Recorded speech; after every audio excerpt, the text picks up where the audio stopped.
Pessoal, sejam bem-vindos a mais um episódio do nosso podcast. E hoje nós estamos recebendo um convidado muito especial, o John Martins, um pregador que Deus tem levantado aqui na América, na nossa região de Massachusetts.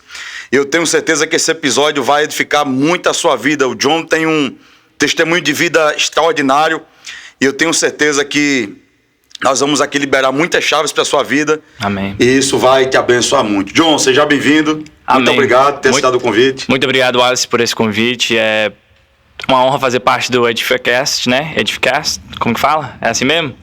Que Deus possa abençoar a vida de vocês aí que está ouvindo esse podcast, que nós podemos, né, edificar um pouco mais a sua vida. Tenho certeza que várias coisas vão ser faladas aqui, né? E eu tenho certeza que muitas pessoas vão ser impactadas com esse podcast. Com certeza. Então, pessoal, eu quero também agradecer ao Misa, o Amisael, que é um grande amigo, que é dono aqui do Misa Studio. Ele cedeu esse espaço e a gente está aqui começando esse projeto. E lá na descrição do vídeo eu vou colocar os contatos do Misa. E se você está aqui na região de Massachusetts e precisa de um espaço para também gravar seu podcast, esse lugar vai te receber com toda certeza, tá bom? Então, gente, mais uma semana que a gente está aqui. Semana passada a gente gravou um episódio falando sobre ministério com o pastor Sidney. E hoje eu queria falar também essa questão de ministério, de como começou a sua chamada, John, principalmente porque você é jovem, né? Sim. E você tá começando essa chamada. Eu conheci o John, acho que há uns 3 anos atrás. Foi. Né? Eu conheci o John uns 3, 4 anos atrás. E o John estava numa fase assim de reconstrução de vida, casou com a sua esposa, né? Agora tem 2 filhos. 2 filhos. Mas nem sempre a vida foi assim, né, John? Não, nem sempre. Nem sempre a vida foi assim. Eu conheço a mãe do John, que é uma mulher de oração, a missionária Lucy. E eu sei que você que é mãe, que está ouvindo aqui esse podcast, talvez você vai sair daqui com a certeza de que Deus responde a oração que se é feita na sua presença. Mãe, você que está assistindo esse podcast, não desista de orar pelos seus filhos, porque eu tenho certeza que Deus tem escutado as suas orações. Aleluia. Então, o John hoje é um pregador, né, John? O John hoje é um pai de família, casado, 2 filhos, mas o John passou por alguns vales. Passei, vários vales. O John passou por alguns processos. Sim, com certeza. E quando eu conheci você, eu louvo a Deus pela sua vida, John, porque quando eu conheci você, eu já te conheci crente, na presença de Deus, mas começando aquele período de recomeçar, né? De refazer uma rota, de recomeçar uma vida com Deus. Sim. E como foi esse processo na sua vida? Então, para quem não me conhece, tenho 26 anos, meu nome é John Martins, sou casado com a Milena e tenho 2 filhos, Elijah e Zoe. Mas, como foi dito aqui, né, passei por vários processos. Então, no segundo ano de high school, sophomore year, aqui nos Estados Unidos, eu comecei a mexer com coisas erradas. Nasci e cresci dentro de uma Assembleia de Deus, então, assim, às vezes as pessoas pensam que só pode dar errado se você começar lá fora. Uau. Mas se você começar aqui dentro da casa do Senhor, você ainda pode, infelizmente, né, entrar em lugares que não deve entrar. Então, como um filho pródigo, né? Ele se perdeu dentro de casa, né? Exatamente. Então, assim, eu fui um filho pródigo. Boa analogia aí. Eu saí da casa do Senhor querendo viver minha vida, querendo, né, fazer o que eu pensava que era o que eu queria. E infelizmente eu entrei no mundo das drogas, entrei na depressão. Cheguei no ponto até de ser preso, né, por imaturidade. E com uns 21 anos, literalmente, faltava uma semana para me fazer 21 anos, eu saí da cadeia, fiquei preso 110 dias.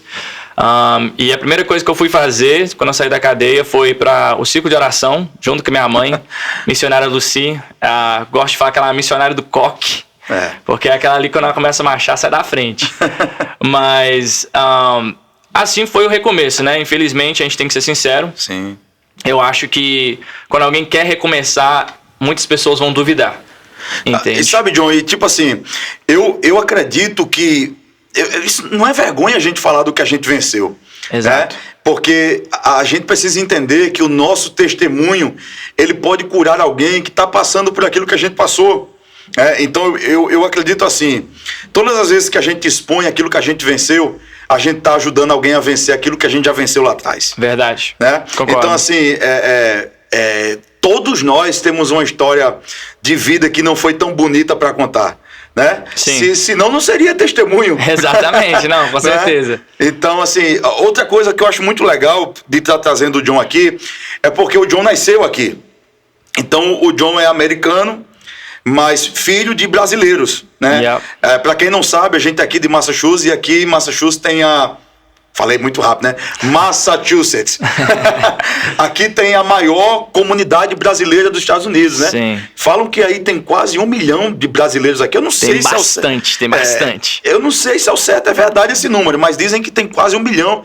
Acho que aqui em Framingham, só aqui deve ter uns 100 aqui mil, é o mini Brasil, né? É um mini Brasil, uma mini Valadares, né? Então, assim, o John, ele é americano, filho de brasileiros, mas mesmo sendo filho de brasileiros e tendo um pouco da nossa cultura, você cresceu muito com a cultura americana enraizada, né, John? Com certeza. Por causa da escola, do high school. As amizades, a cultura em si, né? Sim. Não tem, até quem é brasileiro e vem pra cá, infelizmente, né, vai ser influenciado pela cultura americana. Então, assim... mas eu principalmente se estudar, né? Sim. Não, se estudar na high school, não tem como você sair dali do mesmo jeito que você entrou. Sim. Né? Mas eu acho interessante que, tipo, como eu te disse... Quando você recomeça, muitas pessoas vão duvidar. E eu acho que hoje em dia, a geração de hoje tem uma dificuldade de alcançar o que eles precisam alcançar, porque muitas pessoas estão duvidando da geração de hoje. Eu acho que o que a geração de hoje precisa é um apoio. Mas não é um apoio de você vai chegar, você vai ser. É um apoio de edificar de uma forma simples, onde que eles possam não só receber, mas aplicar aquilo que eles estão recebendo. Entende? Quando eu recomecei, teve muitas pessoas que duvidaram que eu realmente queria firmar. E graças a Deus que eu, né, foquei no Senhor e nas promessas do Senhor, porque de pedra de tropeço eu tinha várias para tropeçar, mas graças a Deus eu não tropecei. Mas nem todo mundo tem a mesma mentalidade. Então, para você jovem que talvez está ouvindo esse podcast aqui com o Alice, que você venha confiar naquilo que Deus já liberou sobre a sua vida, porque a verdade tenho certeza que quando você começou, vários duvidaram de onde você ia chegar. Certo? Sim. A gente enfrenta muito isso, principalmente quando eu assumi a questão da minha identidade de viver o ministério pastoral. E isso foi uma coisa que pesou muito e graças a Deus eu consegui superar, porque eu entendo que a religiosidade faz as pessoas estarem cegas quanto aquele a quem Deus pode chamar. Exato. Porque eu não acredito que Deus nunca vai chamar ninguém pronto, sabe, John? Uhum. Eu não acredito que Deus chama ninguém pronto. A gente se torna. Sim. Né? Deus não chama quem está parado, Deus só chama quem está trabalhando. Exatamente. Mas Deus nunca vai chamar mesmo aquele que está trabalhando estando pronto. Exato. Eu acho que você vai se tornando pronto. Sim. Né? Eu falo isso sempre. Por exemplo, o ministério pastoral. Percebe que a Bíblia fala sobre 5 ministérios. Sim. Existe o apostólico, o profético, o evangelístico, o de mestre e o de pastor. O apóstolo, ele vem, planta a igreja e vai embora. Yeah. Né? O mestre, ele vem, ensina e vai embora. O evangelista vem, prega e vai embora. O mestre vem, né, ensina e vai embora. Mas o profeta vem, profetiza e vai embora. Mas o pastor fica. E o pastor, ele por ter essa vivência de lidar com pessoas, ele vai aprendendo uma coisa todo dia. Sim, com certeza. Ele vai aprendendo algo novo todo dia. Então, assim, quando as pessoas olham para mim e não me acham pronto, eu reconheço que não estou. Mas eu entendo que a cada dia Deus vai me tornando pronto para aquilo que Ele quer fazer na minha vida e através da minha vida. Então, voltando a essa questão, porque assim, eu sempre fico pensando na questão dos meninos que nascem aqui, que são filhos de brasileiros, mas são americanos, né? Sim. Então, assim, eu acho muito interessante como eles conseguem, mergulhar na cultura americana, mas também fazer parte da nossa cultura brasileira. Então, na igreja, você começou na igreja brasileira. Sim. Desde que eu nasci, eu sou bleia. Isso é legal, né? Então você começou na igreja brasileira. Sim. E depois, quando você entrou no high school, você começou esse período de se afastar um pouco da igreja. Sim. Gosto de dizer que, infelizmente, eu quis conhecer o que estava lá fora. Uau. Entendeu? Eu acho que o problema, às vezes, a high school, pra quem não sabe, aqui é o ensino médio do Brasil. Sim. Eu acho que o problema, às vezes, da educação evangélica dos pais é não querer ensinar o que tem lá fora. É querer colocar medo do que está lá fora.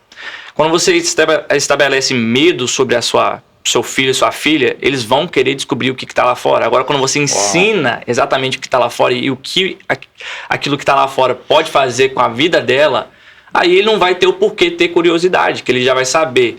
Então, assim, eu acho que, né, posso estar errado aqui, mas eu creio no ensinar, que eu vou te mostrar o que tem lá para você não querer procurar o que está lá. entendeu? Porque o filho pródigo saiu por quê? Porque ele não sabia o que tinha lá fora. Ele pensou que o que tinha lá fora é o que ele precisava, mas o que ele precisava já estava com dentro ele, de casa, entendeu? a presença do pai. Então, assim, é difícil, mas eu acho que essa geração ainda vai se encontrar. É porque, assim, eu penso que o jovem, ele meio que tem uma síndrome de Adão e Eva. Sabe? Tipo assim, tinham tantas árvores para Adão e Eva como ele no Jardim do Fruto, mas eles ficam desejosos de comer exatamente do fruto da árvore que Deus disse que não podia comer. Sim. Porque o ser humano parece que tem isso nele. Tudo que é proibido, ele tem desejo de conhecer. Exatamente. Desejo de descobrir, desejo de saber como é. Né? E às vezes, um não de Deus está te protegendo de um mal que o sim iria causar. Exato. Então, assim, eu entendo que os pais que acreditam na palavra de Deus como regra de fé e prática, como um princípio de vida, eles precisam dizer, olha, aquilo que está lá fora não serve para você, mas a consequência do que está lá fora é isso, isso e isso. Mas, tipo assim, você precisa dizer o que existe lá. Eu estou entendendo o que você está querendo dizer. Mas tem pessoas que são tão religiosas e bitoladas que criam aquela cultura do não. Não pode, você não vai. E não faz isso. Eu acho que você tem que ensinar a não fazer e mostrando a consequência de que o que você está fazendo vai causar na sua vida. Exatamente. Eu acho que o que ensina mais o jovem, ou o que ensina mais filhos, é o testemunho que você dá. Então, se você mostrar que você confia no seu filho, ele vai confiar em você. Agora, se você mostrar que você é só autoridade sobre o seu filho, quando ele crescer, então ele vai criar autoridade e vai buscar o que está lá fora. Sim. Então, assim, né? Não falo que minha mãe não me ensinou direito, não falo que meu pai me abandonou, eu falo que eu tomei minhas decisões por si próprio, não foi uma coisa de educação na minha vida, foi uma coisa de curiosidade. Cada caso é um caso, né? Exatamente. Eu quebrei minha cara porque eu quis quebrar minha cara, mas eu digo assim, quando um filho pródigo voltar para casa, não olhe para ele como um filho pródigo, olhe para ele como um filho. Entende? Porque eu acho que o que acontece hoje em dia muitas vezes é chegar aí um drogado, chegar aí um menino que está perdido, uma menina que está toda quebrada dentro de uma igreja, e o povo olhar para aquela pessoa e falar, não vai dar certo, não vai que você me fez encaixar. Lembrar? Você me fez lembrar do irmão mais velho. Lembra? Exato. Porque assim, quando o pai recebe o filho pródigo, o irmão mais velho vê o pai colocando sandália, roupa, preparando, né, uma festa, colocando anel no dedo, preparando a comida, e ele fala assim, você não matou nenhum cabrito pra mim, eu tô aqui, sempre te obedeci, sempre fiz o que você queria, nunca abandonei a casa, e você nunca fez questão de matar um cabrito pra mim, mas o meu irmão que pecou foi lá fora, fez tudo errado, envergonhou teu nome, fez tudo errado, você tá recebendo, né, ele com a festa, e o pai diz, meu filho, todas as coisas que são dele também são suas. Né? Então, assim, a mesma graça que o Senhor liberou através de Jesus para o irmão mais velho que não caiu, não pecou, não falhou, é a mesma graça que está assim, o filho pródigo que errou, que falhou, que caiu, mas que voltou para a presença do pai. Exato. Que voltou para a casa do pai. Então, assim, o que você está falando é muito importante. Eu acredito que muitas igrejas não têm esse mindset, essa mentalidade, né? De entender como acolher, como receber. Sim. Um jovem que está vindo de uma vida tão complicada lá no mundo, né? E em amor mostrar a ele a verdade. Hoje você é líder de jovens. Aleluia, glória a Deus. Hoje você é líder de jovens. Será que você já percebeu que tudo que você passou, John, foi um ensinamento para você estar ensinando aos jovens que você lidera hoje? Com certeza, com certeza. Hoje eu tenho muita maturidade para entender o que eles estão passando e não julgar eles, porque eu já passei por aquilo, eu já fiz aquilo, eu já sei o que, né, o que vai acontecer depois daquilo, entende? Então, assim, eu acho que é ensinar, é abraçar, é amar verdadeiramente as almas que hoje tem, né, tá em escasso, não tá tendo muito amor, tá tendo muita pregação sobre amor, mas amor verdadeiro tá esfriando. E eu acho assim que... Viver o amor, né? Exatamente. Viver amor não é eu falar pra você que você vai ser uma bênção, é eu te ajudar da forma que eu posso, entendeu? Eu creio em palavras proféticas, mas eu creio também em atitudes, entendeu? Que vai além das palavras proféticas. Eu acho que, infelizmente, hoje em dia também o que também, às vezes, dificulta o crescimento da geração é o processo. Não sei o seu processo, mas antes de eu virar pregador, eu lembro que, primeiramente, eu fui em alguém que eu conhecia, eu me inspirava muito nesse cara, e eu falei, um dia eu quero crescer e pregar igual você, ser usado por Deus igual você. E a pessoa riu e falou, não, você não sabe o que você quer. E aquilo machucou, aquilo doeu. Só que aquilo pra mim, em vez de ser uma pedra de tropeço, foi tipo uma pedra que me elevou. Eu falei, não, se você quer saber o que? Se essa pessoa não acredita em mim, é agora que eu acredito em mim mesmo. Só que é engraçado, Deus não faz as coisas da forma que nós queremos. Ele Eu faz... tinha um amigo que falava assim, pega as pedras que você recebe e construa uma escada para subir. Exato. Mas é interessante porque, tipo assim, desde quando eu saí da cadeia e firmei os pés, eu falei, Deus, eu quero pregar a palavra do Senhor. E aí a primeira coisa que Deus fez comigo foi me colocar num grupo de louvor. E eu era uma taquara rachada. Eu não cantava, eu gritava, sério. A minha líder, Jéssica, antigamente, ela pode até testemunhar isso. Eu gritava. Aí eu lembro que a pastora Mara chegou em mim e falou, John, eu quero você no grupo de louvor. E eu virei pra ela, falei, quê? Grupo de louvor? Eu falei, não, mas eu não sei cantar. Ela falou assim, não, mas não tô preocupado com o que você pode fazer na tonalidade, né? Falou assim, eu tô precisando de pessoas que oram e você tem uma vida de oração. Aí, sem entender nada, falando, Deus, não tô entendendo, quero pregar, você tá me colocando no louvor. Mas depois eu fui entendendo que o processo era, Deus queria que eu criasse responsabilidade. Uau. Deus queria me mostrar que pregar não era só chegar, entregar uma palavra e ir embora.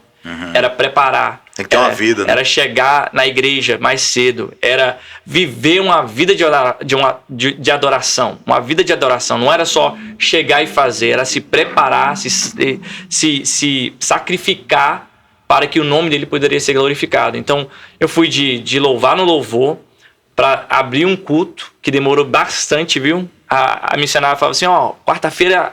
A palavra de abertura tá com você. Chegava na quarta-feira, ela virava e falava assim, varão, desculpa, vai vir outra pessoa, essa pessoa vai falar. E eu ficava frustrado. Passava uma quarta, 2, 3, eu pensando, Deus, quando que vai chegar a minha oportunidade? Até que um dia Deus virou pra mim e falou assim, se você for esperar a oportunidade de homem, você vai ficar aí até eu voltar. Aí eu falei, eu não tô te entendendo, eu tô fazendo tudo pra te servir, você tá falando isso pra mim? Aí Deus falou assim, porque quando você tava no mundo, você pegava o seu celular e você fazia live, você fazia suas doideiras pra lá. Ninguém te pedia para fazer aquilo. Então por que você não pode pegar a mesma ferramenta que você usava no mundo e usar para me glorificar? E aí foi quando eu comecei a fazer o que eu chamava de Quick Word of God. Mas na verdade era uma... Traduz isso aí que o pessoal é brasileiro aqui. Era uma palavra breve, mas na verdade não tinha nada breve da palavra. Eu entrava no live do Facebook, ficava 1 hora lendo a palavra e tentando pregar. Aí finalmente eu lembro que teve um domingo que a missionária de novo falou, quarta-feira a palavra de abertura tá com você. Aí eu falei, sei. Quando chegou na quarta-feira, eu estava arrumando para ir para a igreja. Deus falou assim, escolhe a sua melhor roupa. Aí eu falei, que escolher minha melhor roupa? Para quê? Não, escolhe a sua melhor roupa. Eu falei, mas Deus, eu não estou entendendo, eu vou só louvar, né? Ele falou assim, não, hoje é você. Aí nessa quarta-feira eu ia ministrar o louvor, fui todo arrumadinho, ministrei o louvor. Quando eu estava descendo do altar, a missionária falou assim, pega a Bíblia que hoje é com você. E é ali que começou, foi ali a minha primeira palavra de abertura. Depois de um ano, a Aline, minha líder de jovens, me deu a oportunidade de pregar para os jovens. E de pouco a pouco as coisas foram acontecendo. Entende? E assim, John, hoje você, depois de todo esse processo que você passou, e hoje você liderando jovens, qual o conselho que você dá para essa geração? O conselho que eu posso dar é, espere e confie no Senhor. Porque a promessa que eu recebi lá atrás parecia que era impossível. Mas hoje, eu vivendo a promessa, eu não consigo entender como que tudo aconteceu. Entende? Porque assim, quando você olha para a promessa, você fala, minha realidade não bate, eu não tenho a capacidade, não tenho o que eu preciso para chegar até lá. Mas quando você confia no Senhor e você espera, Ele dá provisão, Ele dá proteção, Ele dá direção. E de pouco a pouco as coisas vão se alinhando de uma forma que você vê que realmente não é natural o que está acontecendo, é sobrenatural. Entende? A geração de hoje só tem que entender. Toma posse da promessa, confia no Senhor e espera o tempo dele. Porque talvez o começo não vai parecer com o final, mas o final é aquilo que ele te prometeu. Sim. Assim, eu nunca desviei, sabe? Eu não nasci um lar cristão, né? Eu me converti aos 11 anos e me batizei aos 12. Eu já falei até no outro podcast sobre isso aqui. E aí comecei na Assembleia de Deus também, comecei na igreja e tal, e nunca desviei. Eu tive aqueles momentos assim, tá frio na fé. Sim. De às vezes não, passei por processo assim de, não quero mais cultuar, eu quero ficar na minha casa, e a gente vai, às vezes fica ferido, se machuca, mas nunca estive desviado, nunca fui para o mundo e disse, eu vou ficar no mundo. E assim, o que você acha que passa na cabeça de um jovem que deixa a igreja, que larga Cristo, né? e que começa a se vislumbrar com as coisas que acontecem no mundo. Você acha que para ele chega um tempo que a igreja vai não se tornar mais suficiente? Tá naquele convívio da igreja, tá ali naquele culto jovem, no meio daquele povo ali, né, que é da mesma fé, que ele cresceu com ele ali desde criança. Você acha que chega um tempo na vida do jovem que aquilo ali vai se tornando insuficiente para ele? Parece que algo falta e ele quer descobrir alguma coisa? Então, Alice, eu acho que, na verdade, o que acontece com os jovens é uma frustração. Eu acho que o maior problema da geração, ou a causa maior pelo desvio de jovens da igreja, na verdade, é a frustração. Eles criam uma expectativa e são frustrados, e com aquela frustração, então, agora eles começam a buscar soluções para o problema dele. Entendeu? Então, assim, por exemplo, se você é meu pastor, eu crio uma expectativa que você vai me apoiar em tudo. Toda vez que eu te ligar, você vai me atender. Toda vez que eu esperar algo de você, você vai fazer. E aí, no momento que você falha comigo, seja você não atendeu a ligação, seja você não me apoiou, eu me frustro. Sim, sim. E aí, quando eu me frustro, eu quero, então, agora mostrar pra você que eu não preciso de você. Então, assim, eu acho que, na verdade, o jovem, não é a igreja que afasta o jovem, mas é o jovem que se afasta da igreja por causa da frustração. Infelizmente, isso não é só jovem. Mas o que é que mais você acha que mais frustra os jovens dessa geração na igreja? Falta de oportunidade. Eu acho que é falta de oportunidade e é falta de confiança. Na verdade, eu coloco falta de confiança ainda além da falta de oportunidade. Porque eu acho que se você saber administrar bem as suas ovelhas e você deixar bem claro, ainda não é o seu tempo, mas seu tempo vai chegar, aquele jovem vai até a morte com você. Mas se você chega para aquele jovem e deixa ele jogado, não, um dia, mas você nunca tem aquele acompanhamento, aquele tratamento, aquele discipulado, ele vai se frustrando, vai se cansando. Igual eu tava falando aqui, eu tava me frustrando. Foi ao ponto que quando Deus falou para mim que era meu dia, eu não acreditei. É porque assim, João, eu penso assim, cada caso é um caso. No caso, você tem chamado. Né? Então, assim, por isso que a gente tem que tratar cada pessoa diferente, como algo individual. Porque, assim, eu vim de uma igreja, por exemplo. Na minha igreja, se você não fosse casado, você não poderia nem ficar na portaria da igreja. Uau! Não, mas... Entende? Tipo assim, pior pregar.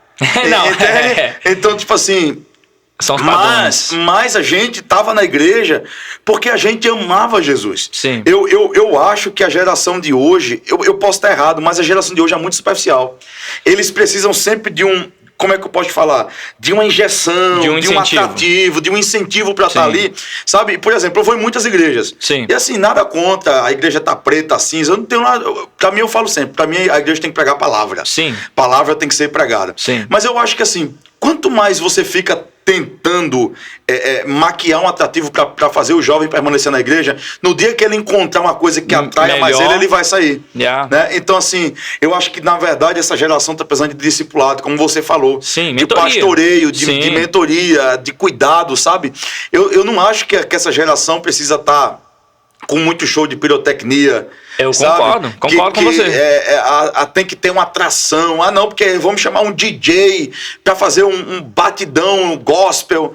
Cara, eu não acho que isso é essencial para fazer um jovem permanecer na presença de Deus. A gente vai muito culto. Você prega muito em culto jovem, né? Eu não prego muito porque, assim, eu sou um cara jovem, mas a minha linguagem é mais velha. Seu espírito é mais velho, tá ligado? E aí o pessoal não me convida muito para pregar em culto jovem, mas se você quiser me chamar, eu vou, tá? Ô, glória! Então, assim, mas assim, quando eu vou num culto jovem, eu percebo, assim, cara, que eles criam um ambiente que parece, tipo, às vezes até uma balada. Para o cara se sentir bem e tá ali. E eu vejo que tem pouca oração, sabe? Pouco louvor espiritual, sabe? E uma palavra, às vezes, tão superficial.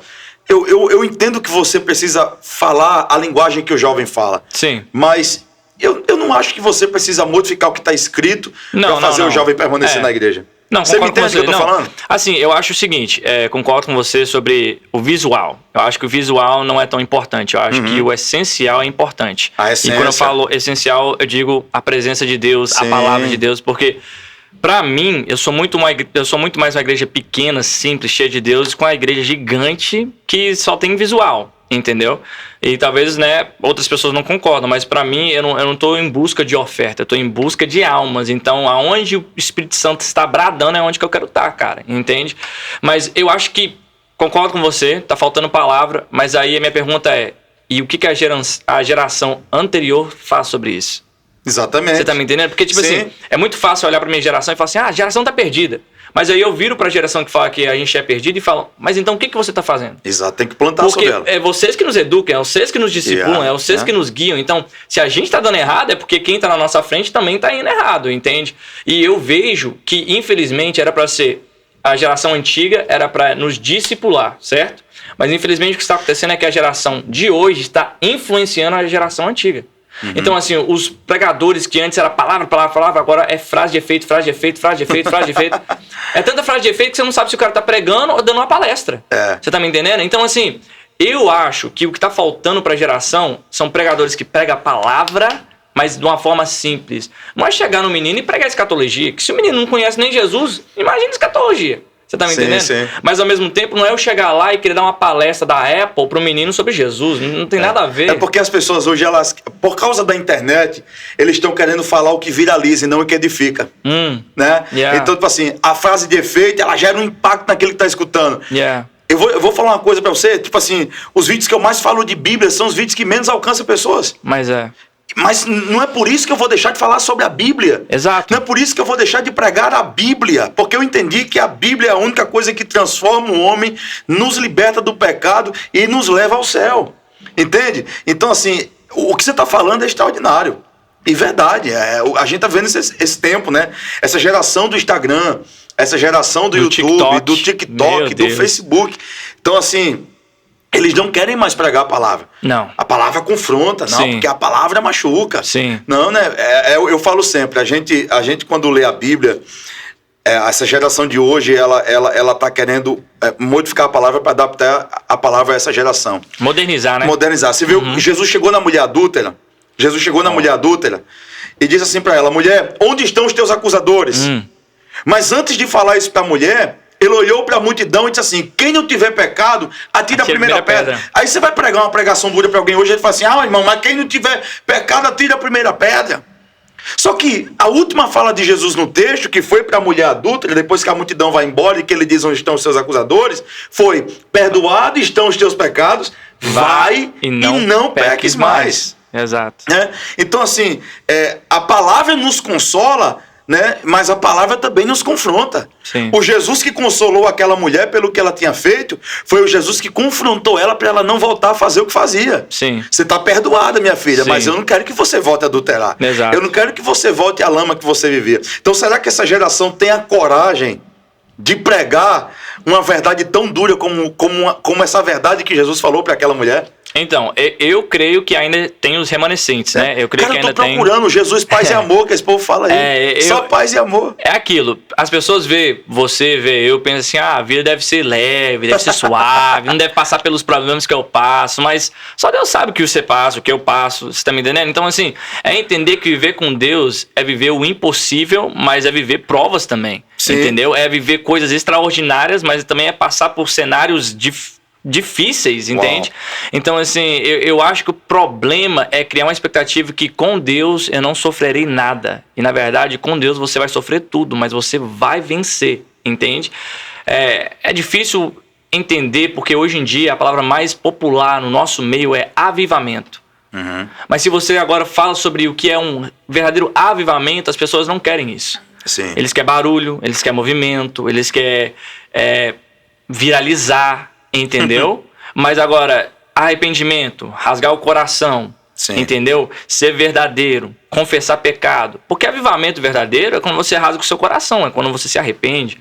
Um avivamento verdadeiro é quando você fala, Deus, eu não sou nada, tu és tudo. E aí, então, Deus brada e faz o que Ele quer. Entende? Então, assim, é difícil entender o que está acontecendo com a palavra, porque é difícil entender o que as pessoas estão querendo. Entende? Antigamente, as pessoas queriam Deus. Hoje em dia, elas querem o que Deus pode proporcionar. Sim. Entende? Elas não querem Deus por aquilo que Ele é, e sim por aquilo que Ele pode fazer por elas. Exato. Né? E assim, eu falo, a Bíblia é tão clara sobre isso. A gente lê Tiago capítulo 1, versículo 2, Tiago diz assim, ó, irmãos, tende grande alegria quando passarem por grandes aflições ou tentações. Por quê? Porque vocês sabem que quando a sua fé vence essas provações, ela produz em você perseverança. Exato. Ou seja, a gente só vai ser perseverante na vida, a gente só vai ter uma fé inabalável, John, quando a gente passar por grandes tentações, por grandes aflições, por diversos problemas. Sim. Então essa geração é a geração que não quer sofrer. Você percebe que as pessoas falam, vem para Cristo, irmão, vem para Cristo porque vai mudar tudo, vai melhorar tudo. Eu vou te falar, vai para Cristo porque vai piorar tudo. Você vai ser perseguido, vai perder amigos. Demais. Vai perder pessoas. Eu queria perguntar isso a você, porque eu não conhecia amigos fora do evangelho. Mas você deve ter perdido muita gente, cara, quando você decidiu viver para Deus. Viver para Cristo. Eu fui, não só amigos, né? Igual todo mundo foca em seguidores. Amigos, né? Perdi vários seguidores, vários amigos. Mas assim, eu acho interessante que hoje você imagina, a galera te seguia pra te ver fumar um vape. Exato. Mas não te segue mais por te ver pregando a palavra. Sim. Cara, que geração perdida é essa que nós estamos vivendo?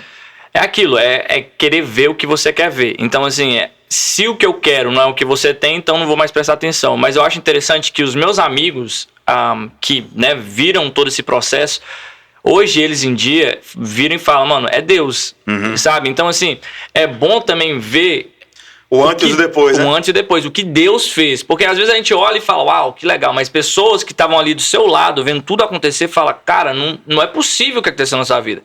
Eu lembro que quando eu tive a Zoe, minha primeira filha, um amigo meu falou assim, mano, você teve a volta mais incrível. Tipo assim, ele falou o comeback, né? Que é tipo assim, a volta por cima mais incrível que eu já vi. Porque você tava perdido, sozinho, todo destruído, ninguém dava nada por você. Agora você é um pai de família. Isso é incrível, né, John? Você tem uma carreira, você tem uma...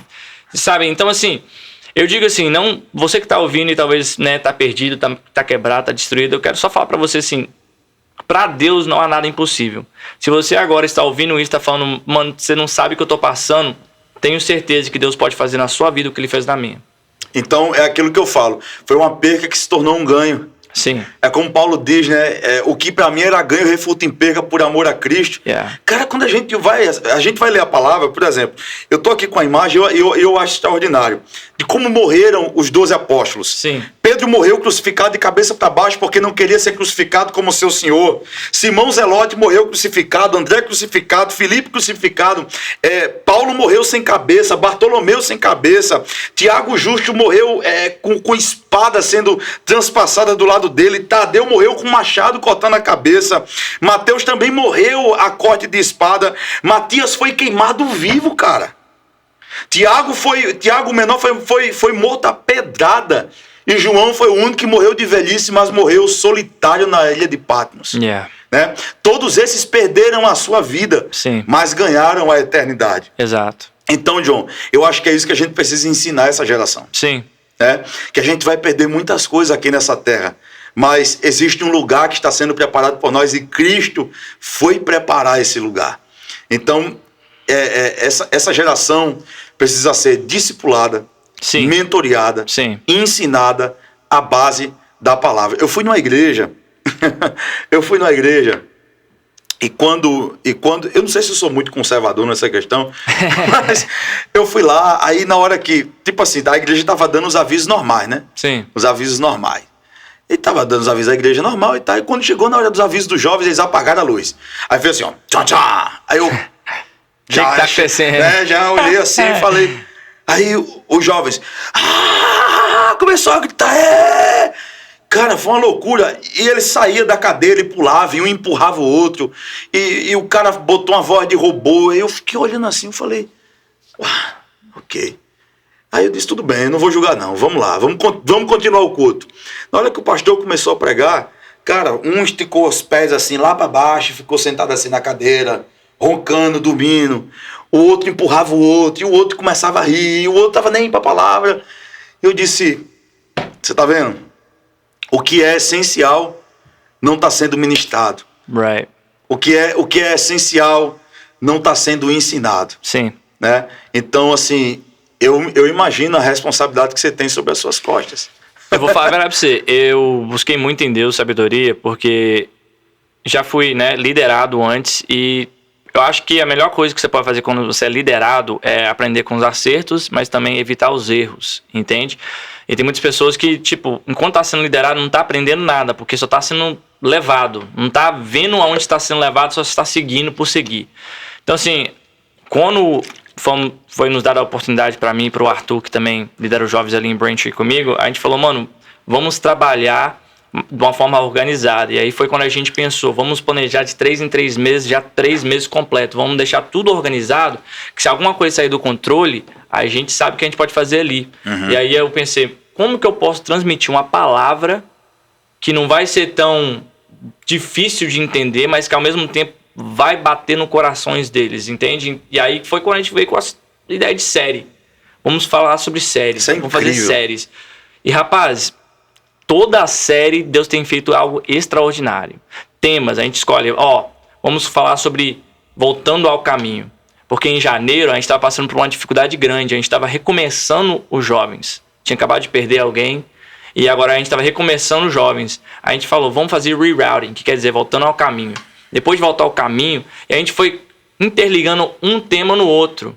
E em tudo isso, falando de palavra. A última pregação que eu preguei sexta-feira passada foi sobre... Você percebe que quando você faz a série, isso é tão legal, porque assim, não precisa pregar nada que está fora da Bíblia.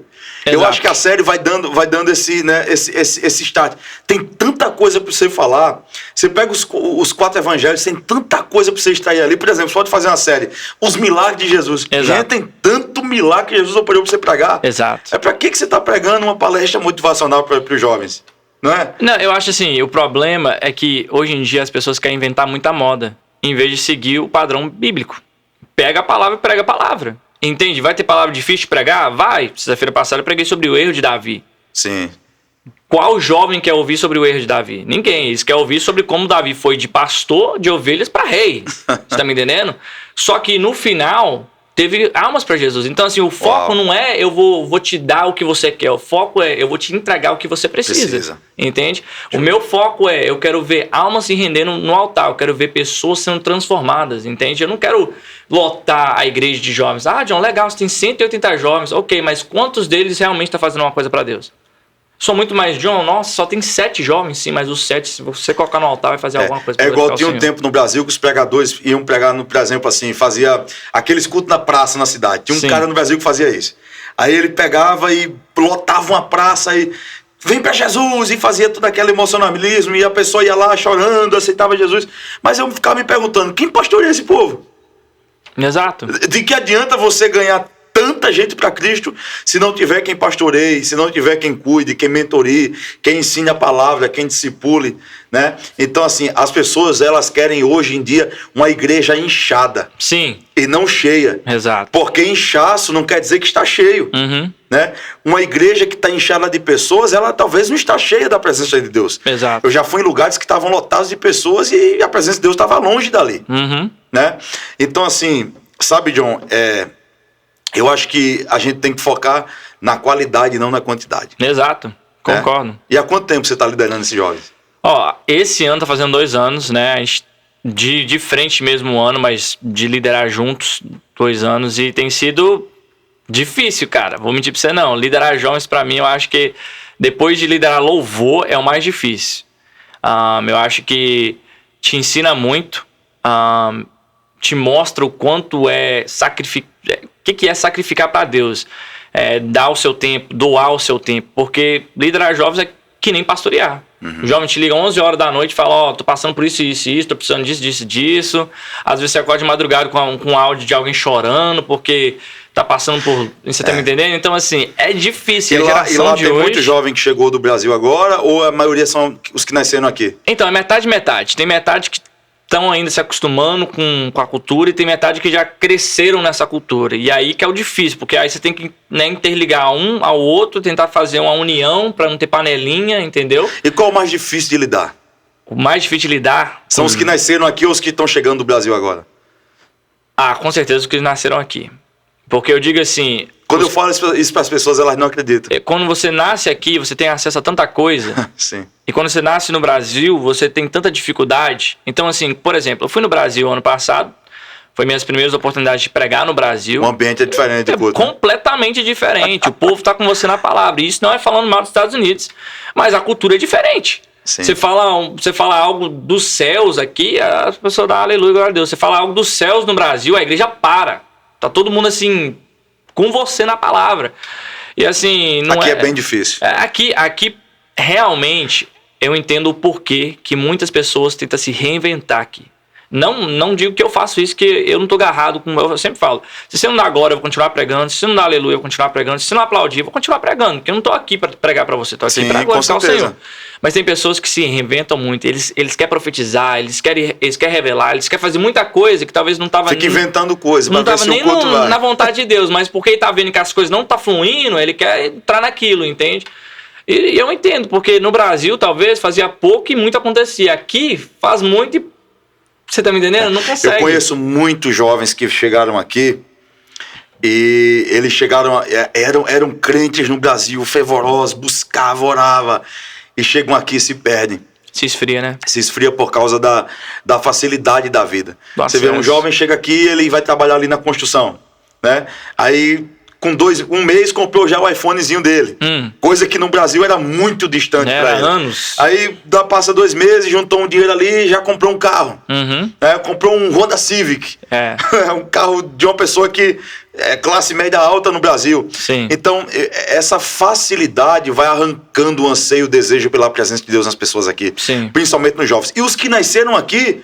nunca souberam o que é dificuldade como os jovens do Brasil vivem. Muito difícil. Né? E outra coisa, aqui eu acho que é uma cultura que já começa nos pais. Eu percebo que os pais que são brasileiros de filhos americanos que nascem aqui, eles saem do Brasil e eles começam a mudar com a cultura daqui. Vai só domingo na igreja. Né? Porque a rotina do trabalho é muito pesada. Sim. Então vão pro culto muito cansados. Sim. Né? Vão pro culto ali só por ir mesmo, mas o corpo tá ali, mas o espírito tá lá longe. Sim. A mente tá lá em casa, a mente Sim. já tá no dia de manhã no trabalho. Sim. E o filho vai se tornando o espelho do pai. Exato. Você imagina, se um pai só quer ir domingo pra igreja, imagina um filho. Exato. Né? Vai querer muito menos, né, John? Eu concordo. Então, assim, isso me entristece. Isso me entristece muito porque lá na frente os pais começam a dizer onde foi que eu errei. Exato. Mas aí minha pergunta é o seguinte, eu nunca entendi como que o brasileiro pode sair do Brasil com todo aquele fervor e chegar aqui e se esfriar tanto. Ok, a gente pode falar que a cultura, o acesso, mas a essência, o Espírito de Deus é o mesmo lá e cá. Sim, entende? com certeza. Tipo assim, então assim, eu sempre falo para os jovens que, infelizmente tem jovens que falam assim, porque tá difícil vir pros cultos, que parece que eu já sei o que vai acontecer. Eu falo, cara, você cria sua própria expectativa. Eu não posso criar sua expectativa para você. O culto para mim é sempre uma bênção, porque minha expectativa tá em Deus. Eu não tô ligado com quem vai pregar, com quem vai louvar, com o que vai acontecer. Eu tô ligado em Deus. Se Deus estiver no lugar, para mim, já é o máximo. Só que, infelizmente, parece que no Brasil, o povo não criava expectativa e dava lugar. Chega aqui, cria expectativa e parece que vai se morrendo aos poucos. Pessoas que você pensava assim, nunca esse aqui vai desviar. É o primeiro a pular a cerca. Você me entende? Então, assim, eu tento entender o porquê que o brasileiro sai do Brasil, mas não quer ser brasileiro mais. Você tá me entendendo? Não quer ser o mesmo crente, a mesma missionário, o mesmo pastor. E você sabe que a palavra brasileiro vem de carregar as brasas, né? Yeah. E assim, é forte. Eu penso nisso. Os americanos enviaram tantos missionários para o Brasil, né, para levarem esse avivamento, né? evangelizaram. Né? As Assembleias de Deus nasceram através de Daniel Berg, Gunnar Vring, que eram suecos, mas saíram daqui, foram enviados aqui dos Estados Unidos para lá. Né? E aí começou o movimento pentecostal no Brasil. E hoje, os brasileiros que vêm para cá, sendo crentes, chegam aqui e se acostumam com a cultura fria espiritual desse país. Se perdem, né, John? Por causa, às vezes, de 1 hora a mais de trabalho, por causa de $20 a mais que vão ganhar. E eu aprendi que dinheiro, bens, riqueza não podem tomar o lugar da presença de Deus na nossa vida. Exato. Né? Uma casa que está cheia da presença de Deus é uma casa que o diabo não pode vencer, o diabo não pode destruir, o diabo não pode entrar. Eu percebo que eu não sei se você também sente isso. Eu percebo que aqui, eu acho que os jovens, eles não se interessam tanto pela leitura bíblica como no Brasil. Sim. Lá no Brasil, por exemplo, eu vim da Assembleia de Deus. A gente tinha escola dominical. Sabe qual era a regra que a minha dirigente lá da mocidade criava? Quem não vier, porque a gente tinha uma consagração do jovem no sábado. Olha só. Uau. Eu ia muito pra vigília toda sexta, sábado, e aí tinha consagração no sábado de manhã. Sim. Muitas vezes eu saía de uma vigília na sexta-noite e até 5 da manhã, né? Que nessas vigílias daqui. Sim. A gente vai pregar nas vigílias aqui da América. Aqui a vigília nos Estados Unidos começa às 10 e termina meia-noite. No Brasil começa meia-noite, é 1 hora de joelho, e de 1 da manhã às 5, vigília, louvor, palavra, oração. É um culto sem limites. John, eu saía da vigília de 5 da manhã e eu ia para a consagração às 6. Então, no domingo à noite, na Assembleia de Deus, naquele tempo, cada conjunto cantava um louvor. Tinha o conjunto das crianças, o conjunto da mocidade, o conjunto das senhoras, dos varões, e a gente cantava um louvor, né, de pé, diante da igreja. E aí a minha dirigente falava assim: o jovem que estiver aqui e não vir para a consagração no sábado, ou na escola bíblica dominical no domingo, não vai cantar solo na hora que a mocidade cantar o louvor. Uau. Diante da igreja. Sim. Tinha um culto de jovem todo mês. Um domingo era um culto para os jovens. Aí o jovem dirigia o culto, outro pregava. E ela dizia: quem não vem para a consagração e para a escola bíblica dominical não vai ter oportunidade de ir lá dirigir o culto ou pregar. E eu vou te falar, essa foi a melhor coisa que a irmã Julita, né, a dirigente daquele tempo, fez por mim, cara. Sim. Porque ela gerou em mim desejo de conhecer a palavra. Sim. Desejo de ler a palavra, de meditar na palavra. Mas aí você pegou um assunto top. Disciplina.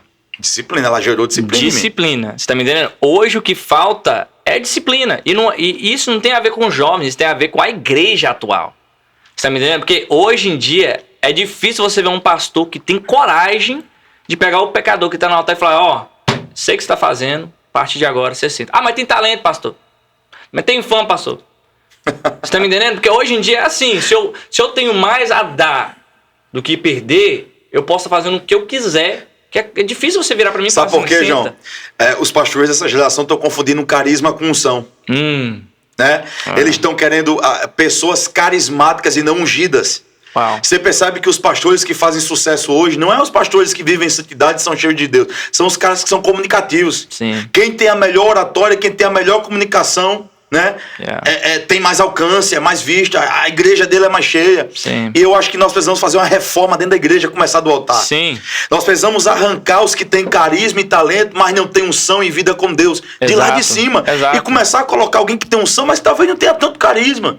Não seja alguém que fala tão bonito, que não tem uma oratória tão boa, Mas mas quando tem abre a boca, tem você graça sente. de Deus. É. Tem vida de Deus. Anda em retidão. É um homem ungido, é uma mulher ungida. Então, a igreja tem que começar a parar. Sim. Sabe, John? De só valorizar quem tem carisma e abandonar quem tem unção. Sim, valorizar quem pode trazer pessoas, entendeu? E abandonar aqueles que podem impactar pessoas. Sim. Eu acho que assim, o propósito tem que ser almas, não é encher banco, entendeu? Porque hoje em dia, com todo respeito aos pastores aí, não tô falando de ninguém, mas hoje em dia a igreja tá virando business. Yes. Tá virando um lugar de comércio, onde que eu trago o pessoal pra igreja, encho a minha igreja, posto no Instagram, olha a minha igreja cheia, e depois ainda fico em cima do dízimo e oferta. E nada contra dízimo e oferta. Tem que dizimar, tem que ofertar, mas não é só sobre dízimo e oferta a igreja. Não é sobre encher banco, não, é muito além disso. A gente tem pessoas que falam que a igreja é um hospital. Posso até ver nessa perspectiva também, mas eu acho a igreja um exército. Onde você vai, se batalha, se machuca, mas você vai ser novamente ali curado, restaurado, levantado para voltar para a guerra. Por que a igreja não é? A igreja é um hospital para quem chega. Exato. Porque quem chega está ferido e precisa se curar. Exato. Mas depois que você se cura, a igreja tem que ser um exército para você. Um agrupamento, um lugar onde você vai aprender sobre batalha. Sim. Porque agora você vai se tornar um soldado que vai ajudar a se curar os que estão chegando feridos. Ué, no hospital só tem doente? Exato. No hospital tem médico, tem enfermeiros, no hospital, né? Tem quem vai receber as pessoas que estão chegando doentes. Sim. Então, a igreja não é só um hospital. Exato. A igreja é um hospital para quem quer continuar doente. Exato. Mas para quem quer se levantar, e se aquilo que Deus quer que ele seja, a igreja chega um tempo que ela deixa de ser hospital para se tornar um exército para levantar soldados. Concordo. Não é, John? Sim. Isso é extraordinário. É aquilo, a gente tem que voltar à essência da igreja. Eu acho que quando, né, Jesus escreve lá em Apocalipse 3 sobre a igreja que não é nem fria, nem quente, mas morna. E a morna é vomitada. Você tá me entendendo? Ele tá querendo explicar, ó, vocês vocês são cheios de pessoas, mas não tem presença. Tem a palavra, mas do jeito que vocês querem. Vocês têm, mas não têm. Ao mesmo tempo que visualmente parece estar uma maravilha, espiritualmente... Você vê, e cada uma das 7 igrejas tinha problemas, né? Tinha adversidades, tinha coisas que Jesus falou a respeito do que não gostava nelas, mas também teve elogios. Yeah. Teve pontos bons, teve pontos que eram válidos, né? Então, assim, a igreja tem muito disso. Tem pessoas que são defeituosas, tem problema, né? Tem gente complicada, mas também tem muita gente abençoadora, gente de Deus, gente que busca, gente que ora, né? E eu acho que são nessas que a gente precisa focar. A igreja precisa voltar a levantar pessoas assim, a buscar, sabe, John, fazer uma limpeza dentro do meio dela ali e começar a tirar essas pessoas que são joio no meio do trigo. E tem muitas, viu? Pessoas que estão querendo só pegar aquilo que o mundo gospel pode trazer, crescer e depois abandonar. Eu vou falar de experiência que eu vivi. Como itinerante, como pregador. Eu fui pregar numa igreja e no dia anterior a mim que eu preguei, foi um pregador muito famoso lá. E ele cobrou uma oferta absurda. E eu sei, não vou falar por ética, mas eu sei quanto a igreja pagou para ele. No outro dia eu fui pregar, você acredita que a igreja nem o dinheiro da minha gasolina deu? Uau. Porque o camarada é famoso, tinha muitos seguidores e de certa forma inchou o culto, né? Trouxe muitas pessoas para o culto. Mas eu me pergunto, será que a mesma graça de Deus que está sobre ele não está sobre mim? Será que o mesmo Espírito que usa ele não é o que me usa? E por que tratar ele dessa forma e me tratar desse jeito? E aí eu volto a falar do que eu falei. É porque as pessoas estão querendo pessoas de carisma e não de unção. Sim. As pessoas estão querendo pessoas de performance e não de verdade. Sim. E infelizmente isso acontece porque os pastores permitem que isso aconteça. Exato. Então, assim, para deixar bem claro, tem que começar de quem tá na frente. Entendeu? E isso não é indireta para ninguém. Isso é a verdade. Aí a gente tem que saber. Eu sou líder de jovens. Se tem alguma coisa dando errado nos jovens, tem que começar comigo. Sim. Eu que tenho que ver onde está o erro e tenho que consertar. Não é eu querer colocar a culpa em cicrano, em fulano. Porque não, se eu fui entregue essa posição, se eu fui entregue essa função, eu que tenho que também ser homem suficiente para ver o que está dando certo, o que está dando errado. Isso aqui está dando errado? Então vamos trabalhar nisso aqui. O que está faltando aqui? A disciplina? Então vou começar a disciplinar. É falta de ensino? Então vou começar a discipular. A gente tem que fazer uma autoavaliação. Porque se a gente não faz isso, a igreja vai se padecendo e não tem como você culpar o inimigo. Porque a primeira coisa que o crente faz é: o inimigo está se levantando. Olha só o que... Nada a ver, tem vezes que não é nenhum inimigo, é você mesmo dando, né, como o americano fala, tira o próprio pé. É a falta de autorresponsabilidade, né? É o que Adão e Eva fizeram em Gênesis 3. Deus não desceu no jardim para procurar um culpado de um pecado. Deus desceu no jardim para procurar alguém que se arrependesse do pecado que cometeu. Né? Então, quando Deus desce, Deus pergunta, mesmo sabendo onde ele estava, mas Deus procura. E depois Deus pergunta, mas quem foi que fez vocês comerem? Como é que vocês descobriram que pecaram? Como é que vocês sabem que estão nu? Minha filha, meu filho, por que você comeu? E Adão diz, Senhor, a culpa é sua que me deu uma mulher sem eu pedir. E a culpa é dela porque me ofereceu e eu comi. E você, Eva, por que você comeu? A culpa é do Senhor porque botou essa serpente aqui, a serpente me enganou. Sim. Né? E a serpente, a culpa é de quem? Então, tudo que Deus queria ouvir era de Adão. Senhor, me perdoe, eu errei. Sim. Senhor, me perdoe, eu falhei. Senhor, eu quis comer, eu caí. Tudo que Deus queria ouvir da boca de Eva era, Senhor, a culpa não é de serpente, nem de ninguém, a culpa é minha. Eu fui fraca, eu comi, eu quebrei um princípio, eu comi do fruto da árvore que o Senhor disse que não era para eu comer. Então, John, eu acho que falta nos líderes dessa geração autorresponsabilidade. Quando as coisas estão dando errado na igreja, eles culpam todo mundo, mas a culpa nunca é deles. Nunca. Esse que é o problema. Porque isso aí vai pra sua vida também. Mas se der certo, a glória é deles. Né? Não, isso vai pra sua vida também. Quando as coisas estiverem dando errado, vê o que você também tá fazendo errado. Porque exato. É fácil. Autorresponsabilidade. É fácil eu virar pro meu pastor e falar assim, eu só não prego porque meu pastor não deixa. É fácil. Mas aí talvez, na verdade, você não tá prega porque você não se prepara. Você não vive uma vida de pregador, uma vida de profeta, uma vida de homem de Deus. Você tá me entendendo? Porque eu vou falar isso aqui, eu falo isso bastante. O que minha geração precisa não é pregador. Não, o que minha geração precisa é de homens e mulheres de Deus. Sim. Porque quantos pregadores que a gente tem hoje em dia? Antigamente era raridade ter pregador. Hoje em dia a coisa mais popular de ser é pregador. Todo mundo quer pregar. Todo mundo. Até as pessoas mas sabe que por que todo mundo quer pregar? Sabe por que todo mundo quer ser pregador hoje? Porque se engaja na internet. Da Ibope. Falar de Deus tá na moda. Tá. Entendeu? Falar de Deus viraliza no TikTok. Uhum. Falar de Deus viraliza no Reels do Instagram. Tá na moda falar de Deus, tá na moda ser pregador. Yeah. Entendeu? O povo tá largando a vida de, sei lá, cantor do mundo. Né? Esse que canta a música modelo. Gospel Agora eu vou ser do gospel, É. porque engaja a falar de Deus.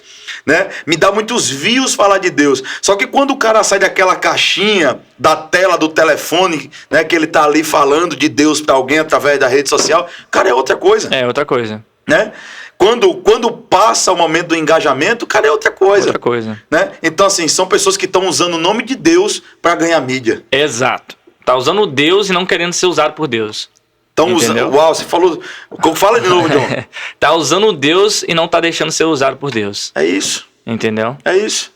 Tá usando Deus para ganhar engajamento, mas não se deixa ser usados por Deus. Não quer ter uma vida com Deus. Não quer caminhar com Deus. Exato. Não quer pertencer a Deus. Então, ó, você que tá ouvindo esse podcast, não faz isso. Você tá defraudando a si mesmo. Sim. Você tá defraudando a si mesmo. Deus não é o ponto de você engajar. Uhum. Né? Deus não é um objeto que você usa para alcançar uma influência.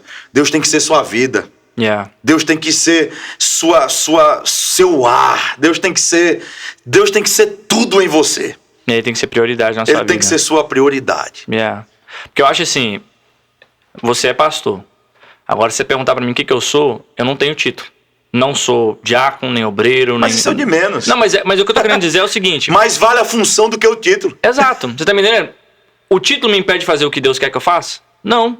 Você tá me entendendo? Porque muitas pessoas falam assim, mas John, não entendo. Como que você prega em tantas igrejas, mas você nunca foi, né... Ordenado a nada. Eu falo, meu irmão, porque a minha visão é de reino, a minha visão não é de religião. E quando você espera ser consagrado a ser alguém, eu sou alguém. A minha identidade não se baseia no título que as pessoas querem impor em mim. A minha identidade baseia em Deus. Se Deus falou, John, você vai fazer, eu vou fazer e pronto. Claro, você tem que ser submisso ao seu líder? Tem que ser submisso ao seu líder. Não tô falando pra você falar, vou mudar de igreja porque eu quero pregar. Não. Tô falando o seguinte, se Deus te deu a promessa, Ele tá te dando a direção, pra que eu vou preocupar com posição? Eu vou preocupar com a função que Ele me deu. Uhum. Entendeu? Então, assim, tem lugares que pessoas me chamam de pastor, de evangelista, de não sei o quê. Nunca deixo de descer pro coração, porque no meu coração eu entendo que eu sou servo. E é isso que eu quero ser. A função é maior do que o título. Muito maior. Você percebe que Davi foi levado para dentro do palácio de Saul para tocar harpa, sendo que a pessoa que levou ele lá para dentro, que disse que viu ele tocando no pasto para ovelhas? Você imagina isso? Davi não estava preocupado que alguém estava vendo ele tocar harpa ou se mostrar ser bom. Davi só estava fazendo o que sabia fazer. Sim. E alguém de longe, sem contar para ele, viu e disse, olha, eu vi um menino que é bom.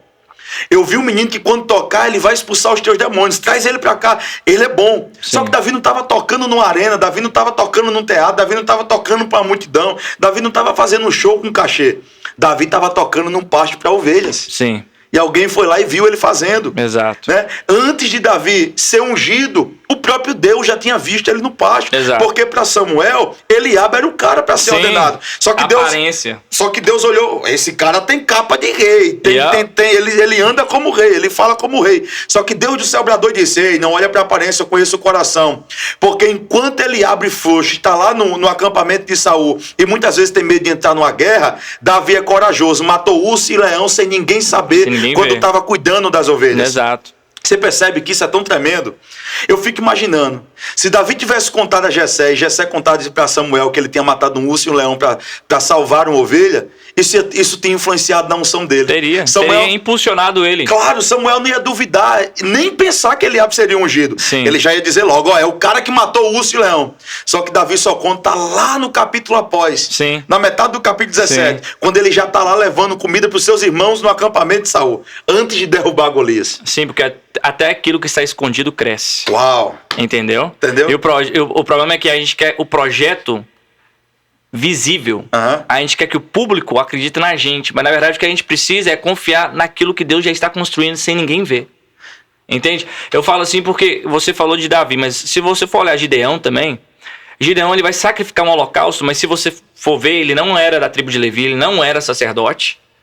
Você tá me entendendo? Então assim, se você for olhar, não era nem pra ele estar fazendo aquilo, mas Deus fala o seguinte, ó, eu quero que você corte a madeira de Acera, eu quero que você derrube o altar de Baal e eu quero que você construa um altar pega a madeira, faça da madeira lenha pro meu fogo, do meu altar, e você vai sacrificar um holocausto.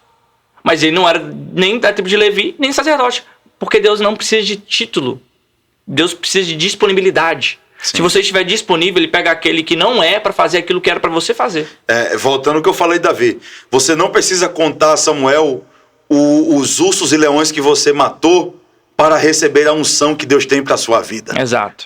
Você não precisa expor que você venceu para mostrar para alguém que você é ungido. Sim. Sabe, John? Quando você cumpre a sua função sem ter expectativa de receber um título, as pessoas percebem que antes de você receber um título, você já era aquilo que o título que você está recebendo agora diz que você é. Exato. Isso é extraordinário, cara. As pessoas ficam tão presas a título, presas, viu? E não cumprem uma função.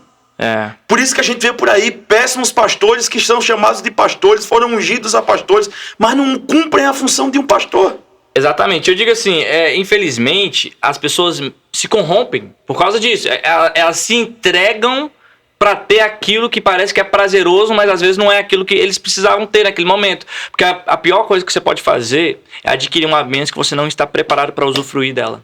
Sim. É você obter algo no tempo que você quer, mas não está preparado, não está maduro o suficiente para saber usufruir ou usar aquilo que Deus te deu. Entendeu? Então, assim, tem várias pessoas que eram para ser pastores, mas porque viraram pastores muito novo na caminhada, tempo de se tornar. Hoje não sabe fazer o que tinha que fazer. Porque receberam um título antes de cumprir a função. Sim. Eu conversei com o pastor Sidney semana passada e ele falou isso. Ele disse, Wallace, antes do meu pastor me ungir, eu já fazia tudo que um pastor fazia. Quando o pastor olhou para ele e disse, você já é um pastor. Não, eu não sou. Você já é um pastor. Você faz isso, sem nunca ter recebido um título. É o que Davi fazia, cara. Deus ensinou Davi a reinar cuidando de ovelhas no meio de um pasto. Você entende? Antes de ele ser rei, ele era pastor. Exato, ele já estava cumprindo uma função.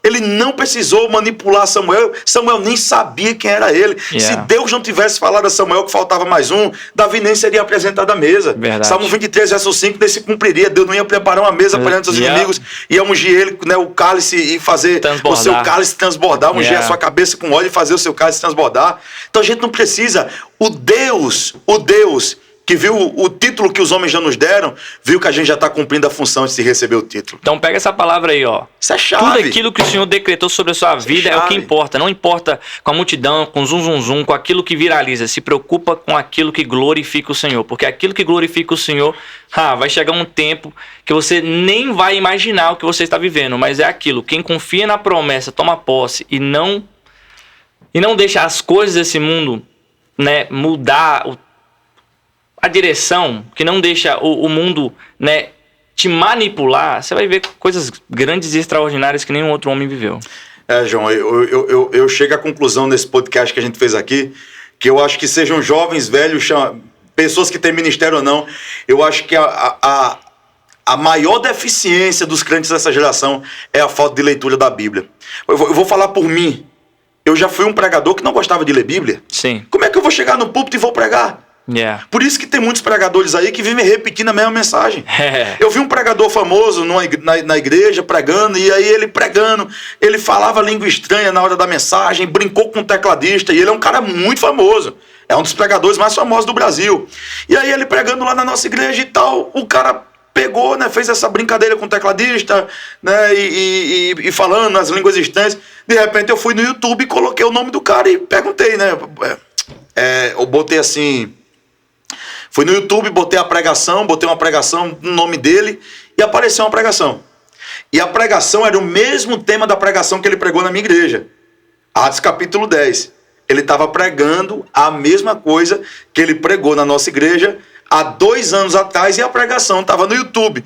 Quando eu abri o vídeo, cara, o cara falava as línguas estranhas na mesma hora do momento em que ele pregou lá na igreja.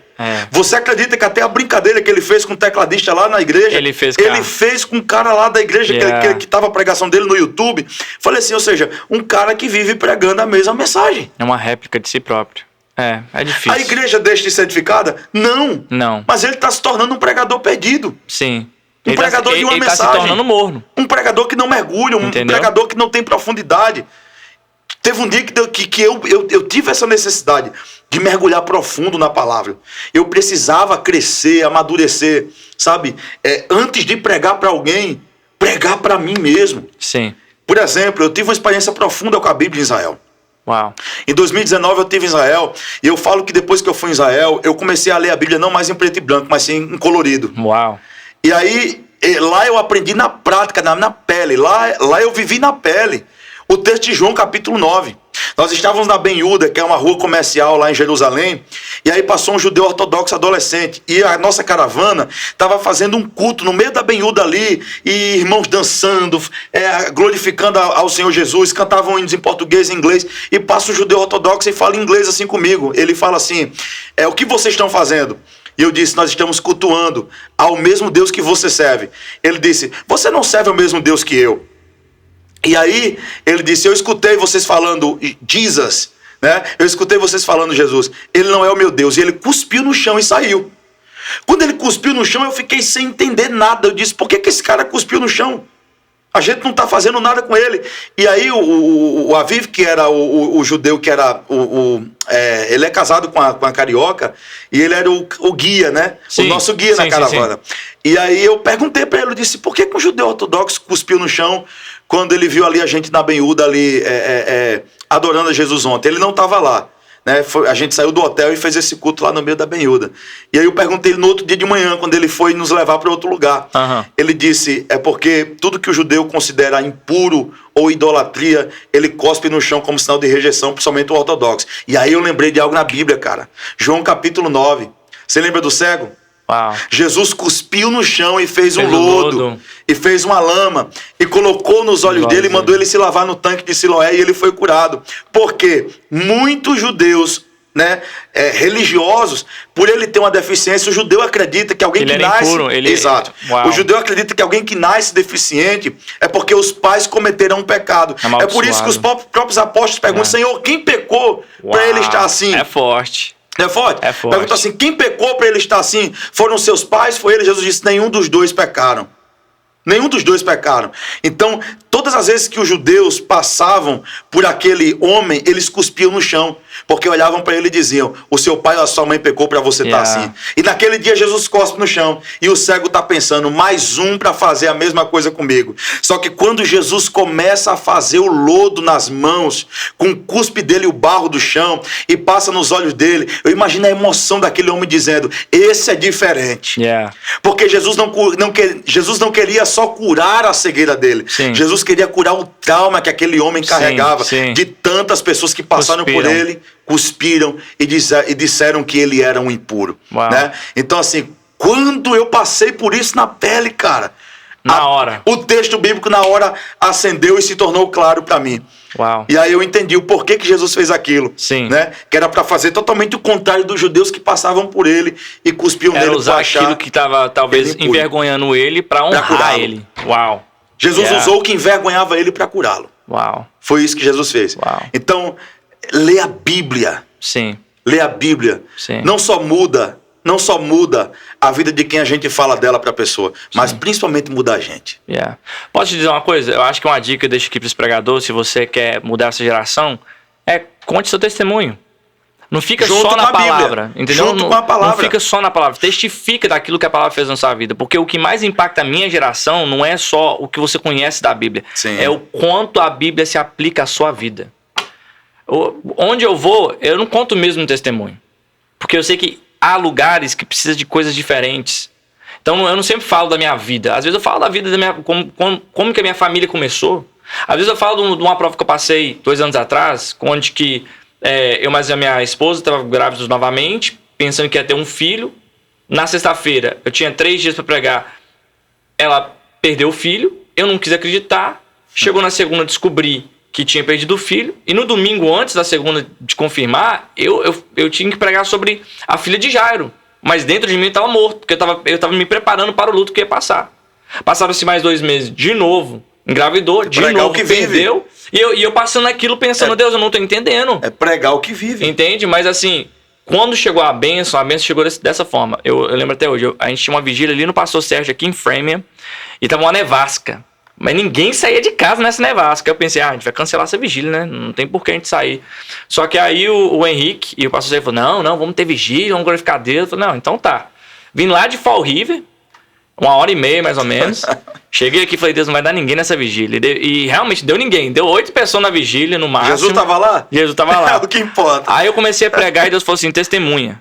Uau. Testifica. Aí eu virei pra ele e falei, testificar o quê? Sobre o luto que você tá passando. Eu falei, mas isso não é testificar, isso é tristificar. Não é testemunho. É um testemunho. Eu falei, como assim, Deus? Ele falou, não, fala. E eu falei. Eu não sabia que tinha alguém que estava sentado naquele banco que nunca tinha tido um filho. A palavra é viva. Você tá me entendendo? Só que quando eu liberei aquilo, o que eu pensei que eu ia estar me envergonhando, eu estava liberando para fora aquilo que era meu trauma, aquilo que era minha dor. Passou-se uma semana, Wallace. A minha esposa novamente se engravidou. E foi do meu filho Elijah. Que tremendo. Entende? Então, assim, a gente às vezes tem que também saber liberar os testemunhos. É porque a Bíblia, John, a Bíblia não é um livro pra gente ler como qualquer outro. A Bíblia é um livro espiritual. Yeah. Eu sempre falo aos pregadores que me pedem um conselho, eu falo assim, você vai ter que ler a Bíblia não na terceira pessoa. Nunca colocando pra alguém, lê na primeira pessoa. Sim. Eu sou o Davi. Sim. Eu sou o Pedro. Eu sou o Paulo. Eu sou o Estevão. Sou eu que estou sendo apedrejado. Eu vou ser perseguido pelo evangelho. Eu. Quando você traz isso para você, você começa a viver a Bíblia de uma forma diferente. De uma forma diferente. Você tem vivência do que está escrito. Sim. E aí isso te dá autoridade. Sim. Porque você não vai só falar do que está escrito. Sim. Você vai falar do que está vivendo segundo aquilo que está escrito. Né? Exato. Isso é tremendo. Exato. John, eu quero agradecer, né? Eu vou deixar aqui o John fazer as considerações por último, mas eu quero agradecer você que esteve aqui conosco, né? Quero agradecer o meu amigo John, esse rapaz abençoado, homem de Deus, tem uma família linda, um ministério lindo, e eu sei, John, que é só o começo daquilo que Deus vai fazer na sua vida. Sim. Tem muito mais de Deus para ir. Amém. Não perde essa essência. Amém. Não perde esse coração que você tem. Fica firme, eu sei que se levantam ventos de todos os lados para querer nos parar, mas não deixa a embarcação. Sim. Fica firme no propósito. Deus vai te levar a lugares muito altos. Amém. Tá, gente? Muito obrigado. Semana que vem tem uma convidada que a gente vai tentar trazer uma convidada muito especial. Vai ser tremendo como foi hoje, como foi o primeiro, tá bom? E John, eu quero, antes de deixar você dar as considerações finais, eu queria falar uma palavra e eu queria que você falasse sobre o que essa palavra significa para você. Tá? Amém. Pode ser? Pode ser. Vamos lá? Ministério. Ministério é servir Deus com tudo que a gente tem. Eu acho que além daquilo que você pode entregar para as pessoas, primeiramente você tem que entregar para Deus. Então isso é sua vida, isso é aquilo que você tem, entende? Eu acho que, infelizmente, hoje o ministério se torna muito sobre nós. E ministério, na verdade, é tudo sobre Deus, entende? A gente faz porque Ele nos permite fazer. A gente tem a capacidade porque Ele nos capacita. Então, assim, você que quer um ministério, busque mais em Deus. Porque eu tenho certeza que mesmo você sendo incapaz, quebrado, perdido, Deus ainda pode te reconstruir, te restaurar, te levantar para viver algo muito maior. E com isso eu quero te agradecer por esse convite. Não, tem outra palavra. Eita. Tem outra, casamento. Casamento. Se você não estiver preparado, não case, varão. Porque casamento é só para quem realmente quer amadurecer na vida. Então, se você ainda não tem esse desejo de amadurecer, não case. Que é aquilo que o brasileiro fala, né? Você só conhece alguém quando você comer 1 quilo de sal com ele. Sim. Entende? Então, assim, casamento é definitivamente a maior bênção que Deus pode te dar. A família é o maior prêmio que Deus pode te dar, né? Além da salvação, mas eu digo assim, da terra em si, é a família, é os filhos. Então, assim, valorize a sua família. Sim. Valorize a sua mulher, valorize os seus filhos. Não negocie a sua família por um ministério, porque o seu maior ministério é a sua família. Uau. E quem é Deus, John? Deus é tudo pra mim. Se hoje eu tô de pé é por causa de Deus, se hoje eu tenho uma família é por causa de Deus. Tudo que eu sou, tudo que eu tenho é por causa de Deus, e isso eu reconheço sem nenhuma dúvida. Que se não fosse por Deus, eu estaria apodrecendo dentro de uma cadeia agora. Uau. Entende? Mas eu te agradeço por esse convite, fazer parte do Edificast, né? Que Deus venha continuar abençoando a sua vida. Ele fala assim, Edificast, porque ele é americano. Eu falei. O Misael também, que Deus venha te prosperar, varão. Aos meus pastores, pastor Bel, pastor Renata, muito obrigado por tudo que vocês têm feito por mim. A minha mãe, missionária Lucy.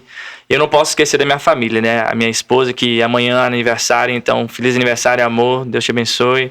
E os meus filhos, que são tudo pra mim. Muito obrigado, Deus abençoe. Deus abençoe. Gente, Deus abençoe, obrigado.